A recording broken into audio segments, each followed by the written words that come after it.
معاشی پالیسیوں میں تسلسل ضروری ہے، برآمدات میں اضافے کی ضرورت ہے۔ وفاقی وزیر خزانہ محمد اورنگزیب کی امریکی تھنک ٹینک سے گفتگو، کہتے ہیں حکومت ریفارم ایجنڈے کو آگے بڑھائے گی، نجی شعبے میں تجربے کو معاشی استحکام کے لیے بروئے کار لائیں گے۔ Investment to G D P کو بھی 15% تک لے جانا ہوگا، ہمیں اپنے اخراجات کو کم کرنا ہوگا، زیادہ سے زیادہ لوگوں کو ٹیکس نیٹ میں لانے کی ضرورت ہے، پبلک پرائیویٹ منصوبوں سے استحکام لایا جا سکتا ہے۔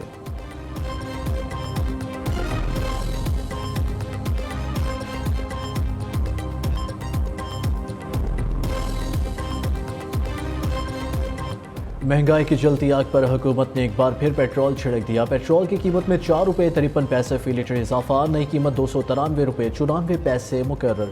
ڈیزل کی قیمت 8 روپے 14 پیسے لیٹر بڑھ کر 290 روپے 38 پیسے ہوگی۔ رات 12 بجتے ہی پیٹرولیم مصنوعات کی نئی قیمتوں کا اطلاق ہو گیا۔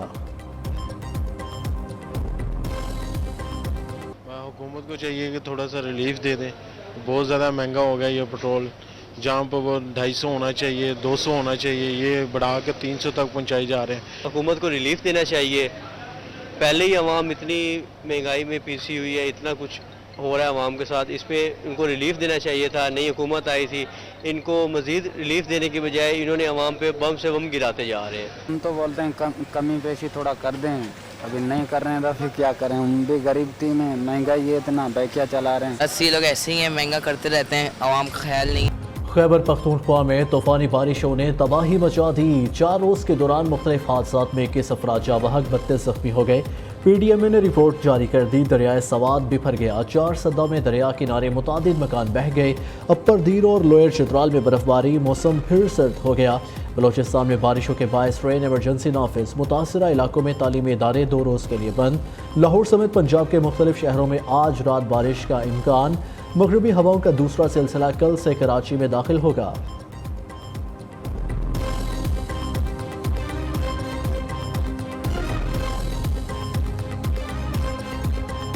سعودی عرب کا پاکستان میں 5 ارب ڈالر کی سرمایہ کاری کا امکان، سعودی وزیر خارجہ شہزادہ فیصل بن فرحان کی سربراہی میں وفد پاکستان پہنچ گیا۔ وزیر خارجہ اسحاق ڈار نے پرتپاک استقبال کیا۔ سعودی وفد صدر مملکت، وزیر اعظم اور آرمی چیف سے اہم ملاقاتیں کرے گا۔ پاکستان سعودی عرب کی زراعت، تجارت، توانائی، معدنیات، آئی ٹی، ٹرانسپورٹ میں سرمایہ کاری میں دلچسپی ہے۔ ریکوڈک منصوبے میں سعودی سرمایہ کاری کے امور بھی زیر غور آئیں گے۔ پاکستان اور سعودی عرب میں مختلف معاہدوں اور مفاہمت کی یادداشتوں پر دستخط متوقع ہے۔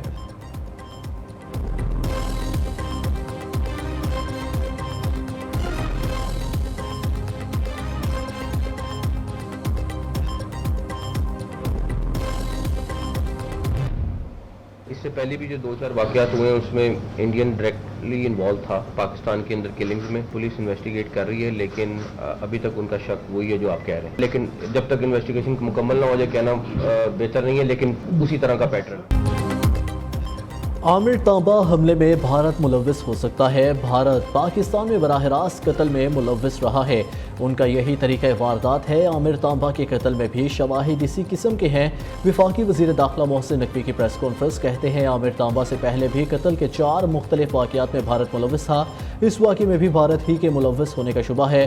پولیس کی جانب سے تحقیقات جاری ہیں، جب تک انکوائری مکمل نہ ہو جائے کچھ کہنا مناسب نہیں۔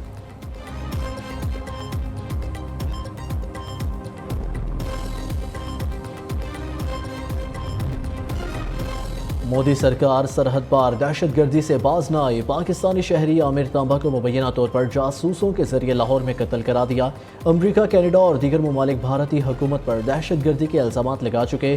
4 اپریل کو برطانوی اخبار گارڈین کی رپورٹ میں بتایا 2020 سے اب تک بھارتی ایجنسی را نے پاکستان میں 20 شہریوں کا قتل کیا۔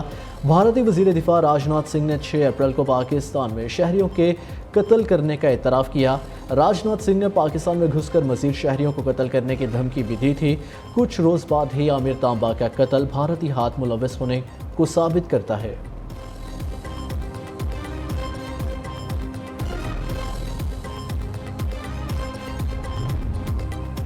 قتل یا خودکشی، ملت ایکسپریس میں پولیس اہلکار کے تشدد کا نشانہ بننے والی خاتون کی موت معمہ بن گئی۔ خاتون کی موت کیسے ہوئی، دھکا دیا یا ٹرین سے گری۔ تحقیقات کے لیے 4 رکنی کمیٹی قائم کر دی گئی۔ جڑاوالا کی رہائشی خاتون مریم بی بی 7 اپریل کو ملت ایکسپریس پر کراچی سے فیصل آباد کے لیے روانہ ہوئی۔ 8 اپریل کو احمد پور شرکیات چنی گوٹ کے ریلوے اسٹیشن کے قریب مردہ پائی گئی۔ دوران سفر ریلوے پولیس کے کانسٹیبل نے خاتون پر ہاتھ اٹھایا، فوٹیج وائرل ہوئی، اہلکار گرفتار ہوا پھر ضمانت پر رہا ہو گیا۔ لواحقین کے مطابق خاتون کا ذہنی توازن درست نہیں تھا۔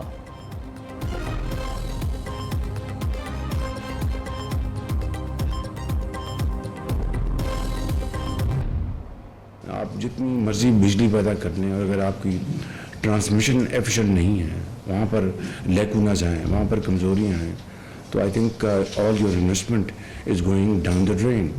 آپ کی جو سرپلس بجلی جو ہے اس کو آپ مارجنل پرائس پہ اس کا کچھ کریں، جس طرح بھی آپ کر سکتے ہیں اس کا کریں۔ بجلی کے منصوبے ہیں، اب جو بلینز آف ڈالرز کی جس کا تیل آپ امپورٹ کر رہے ہیں اس کو تو آپ کنٹرول کر سکتے ہیں by using alternative plans for power generation, I E آپ کا سولر، آپ کا ونڈ، آپ کا ہائیڈل۔ وزیر اعظم کے عام آدمی کے لیے بجلی کے فی یونٹ قیمت کم کرنے کے لیے بڑے فیصلے۔ بجلی کی قیمت میں کمی کے لیے عملی اقدامات کا حکم۔ ترسیلی نظام میں بہتری کو بڑا چیلنج قرار دیا۔ شہباز شریف کہتے ہیں بجلی چوری روکنے کے لیے ہر ممکن اقدام اٹھائیں گے۔ ترسیلی نظام بہتر بنائے بغیر بجلی بحران پر قابو نہیں پایا جا سکتا۔ ٹرانسمیشن کی کمزوریوں کو ٹھیک نہیں کریں گے تو تمام اقدامات ضائع جائیں گے۔ سرپلس بجلی کو مارجن پرائس پر لانے کے لیے جو کچھ ہو سکا وہ کریں گے۔ بجلی چوری روکنے کے لیے پنجاب حکومت کی کارکردگی کو سراہا۔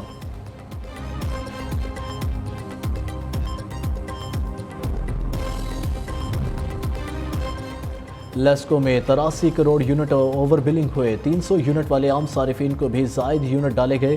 بجلی بلز میں اوور چارجنگ میں حکومتی ادارے اور ڈسٹریبیوشن کمپنیاں بھی ملوث ہیں۔ وفاقی وزیر داخلہ محسن نقوی کہتے ہیں اوور بلنگ پر 2 ایکسین گرفتار کیے۔ ایف آئی اے پر کوئی پریشر نہیں آئے گا۔ بجلی چوروں کے خلاف آپریشن کسی صورت نہیں رکے گا۔ کسی لیول پر بھی جانا پڑا جائیں گے، کسی کو معافی نہیں دی جائے گی۔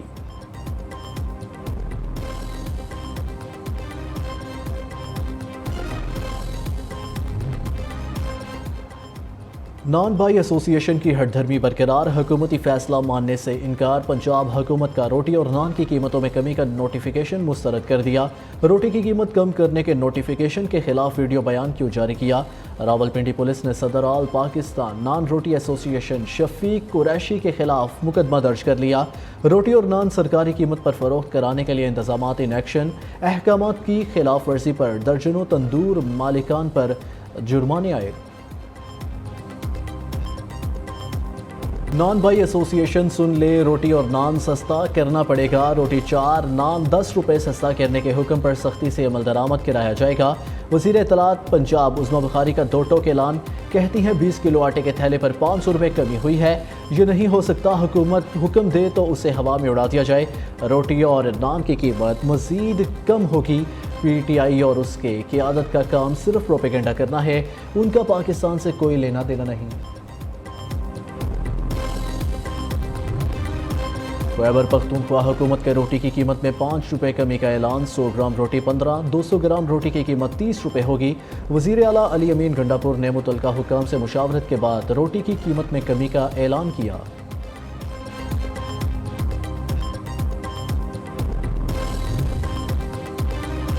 وزیر خزانہ محمد اورنگزیب کا دورہ امریکہ۔ پاکستانی وفد آئی ایم ایف اور عالمی بینک حکام سے اہم ملاقاتیں کرے گا۔ عالمی مالیاتی ادارے سے 6 سے 8 ارب ڈالرز کے نئے قرض پر بات ہوگی۔ آئی ایم ایف کی مینیجنگ ڈائریکٹر کرسٹلینا جورجیوا کا کہنا ہے پاکستان آئی ایم ایف سے نیا قرض لینے کا خواہش مند ہے۔ پاکستان کو ابھی بھی بہت سے مسائل حل کرنے ہیں۔ ٹیکس کے حوالے سے زیادہ شفاف ماحول پیدا کرنے کی ضرورت ہے۔ محمد اورنگزیب کی واشنگٹن میں U S Pakistan business council کے وفد سے ملاقات۔ وزیر خزانہ نے زراعت، آئی ٹی، معدنیات اور توانائی کے شعبوں میں سرمایہ کاری کے مواقع سے آگاہ کیا۔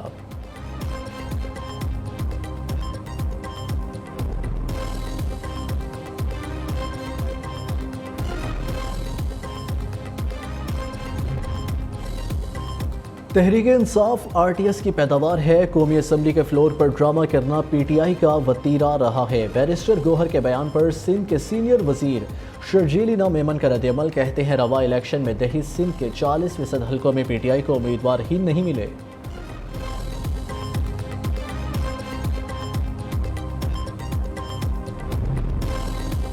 اپوزیشن کے شور شرابے میں خاتون اول آصفہ بھٹو نے بطور رکن قومی اسمبلی حلف اٹھا لیا۔ اسپیکر ایاز صادق نے حلف لیا۔ Chairman Peoples Party Bilawal Bhutto Zardari اور دیگر رہنماؤں نے آصفہ بھٹو کو مبارکباد دی۔ آصفہ بھٹو کی NA 207 نواب شاہ سے بلا مقابلہ کامیابی سندھ ہائی کورٹ میں چیلنج کر دی گئی۔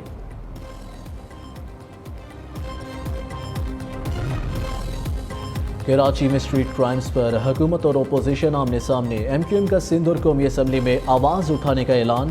شہر میں خوف و ہراس کا ماحول ہے۔ جنازے اٹھا کر اب ہم تھک چکے۔ نسرین جلیل کی press conference. Opposition leader Sindh Khalid Khurshidi نے وزارت داخلہ کے بیانات غیر سنجیدہ قرار دے دیے۔ رہنما پیپلز پارٹی ناصر حسین شاہ کا رد عمل دیتے ہوئے کہا، کرمنلز کی کوئی زبان ہوتی ہے نہ مذہب اور قومیت۔ MQM کو سیاسی محرومی اندر سے کھا جا رہی ہے۔ وزیر داخلہ سندھ ضیاء الحسن رنجار نے کہا، کراچی میں اسٹریٹ کرائمز پر قابو پانے کے لیے لاہ عمل بنا لیا، جلد بہتری نظر آئے گی۔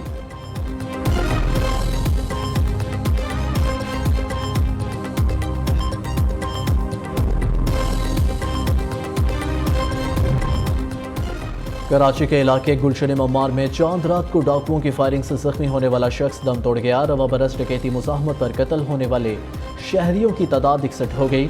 ڈیفنس میں چائے کے ہوٹل پر ڈاکوؤں کی لوٹ مار کی ویڈیو وائرل۔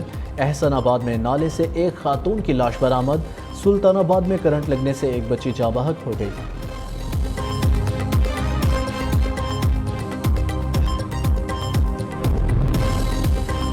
انتظامیہ کی جانب سے ناپ تول میں کمی۔ آئل ٹینکرز اونر ایسوسی ایشن کا آج سے پیٹرول اور ڈیزل کی سپلائی بند کرنے کا اعلان۔ تمام ایئرپورٹس پر بھی پیٹرولیم مصنوعات کی سپلائی معطل رہے گی۔ کہا، مطالبات کی منظوری تک ہڑتال جاری رہے گی۔ علاقائی جنگ کا خطرہ نہ ہو لیکن ایران کے خلاف انتقامی کارروائی ہو۔ تہران حکومت کو ایسا جواب دیا جائے جسے امریکی حمایت بھی حاصل ہو۔ اسرائیلی جنگی کابینہ اجلاس میں فیصلہ، اسرائیل نے کوئی کارروائی کی منہ توڑ جواب دیا جائے گا۔ ایران کا الٹیمیٹم۔ ترجمان امریکی محکمہ خارجہ میتھیو ملر نے رد عمل دیتے ہوئے کہا، ایرانی حملہ اسرائیل سمیت خطے کے دیگر ممالک کی حدود کی خلاف ورزی تھا۔ اسرائیل کے لیے امریکی حمایت صاف و راہنی ہے۔ مشرق وسطیٰ میں کشیدگی بڑھنے نہیں دیکھ سکتے۔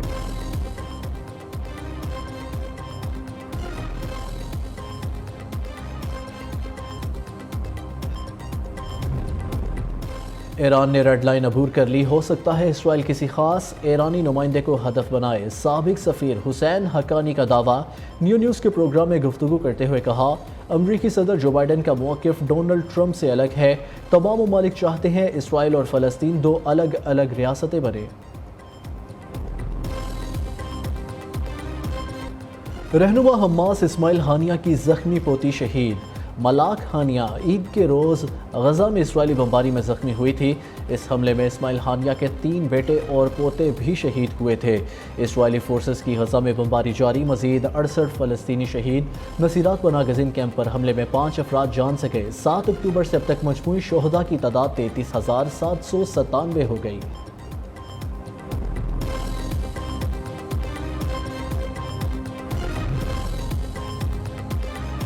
افغانستان میں طوفانی بارشیں، سیلابی ریلوں سے 33 افراد جاں بحق، 27 زخمی۔ زیادہ تر ہلاکتیں چھتیں گرنے سے ہوئی ہیں۔ ہرات، جنوبی زابل اور قندھار میں 600 سے زائد مکانوں کو نقصان پہنچا۔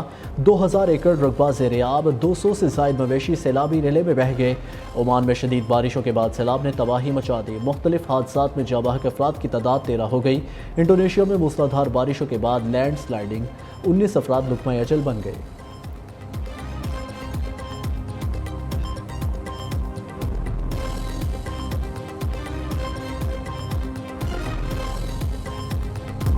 اور مزاح کے بے تاج بادشاہ کامیڈین ببو برال کو مداحوں سے بچھڑے 13 برس بیت گئے۔ آج بھی ان کا نام لبوں پر آتے ہی چہروں پر مسکراہٹ آ جاتی ہے۔ ان کا فن آج بھی مداحوں کے دلوں میں زندہ ہے۔